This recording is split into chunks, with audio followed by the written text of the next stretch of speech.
Honourable minister గారు note చేసుకున్నారు. Okay okay. ధన్యవాదాలు అధ్యక్ష.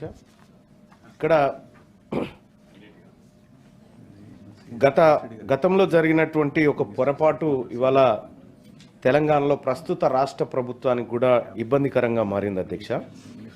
ఆర్టిజన్ల విషయంలో విద్యుత్ శాఖలో పనిచేస్తున్నటువంటి ఆర్టిజన్లను ప్రభుత్వ ఉద్యోగులంటూ గత ప్రభుత్వంలో లెక్కలు చూపెట్టి కొద్దిగా వాళ్ళలో ఏదో ఆశ నింపే ప్రయత్నం చేసినారు అధ్యక్ష. వాస్తవానికి ఆర్టిజన్లను ఒక ఫిక్స్డ్ శాలరీతో పెట్టడం ద్వారా వాళ్ళకు ఉద్యోగ భద్రత లేకపోతే ఇంకా వాళ్ళలో ఎలాంటి గ్రోత్ లేకుండా వాళ్ళు మిగిలిపోయినారు అధ్యక్ష.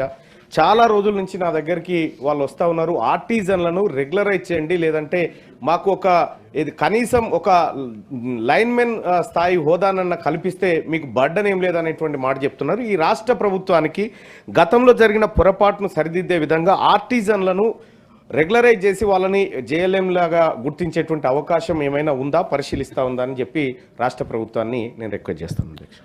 నవీన్ కుమార్ రెడ్డి గారు.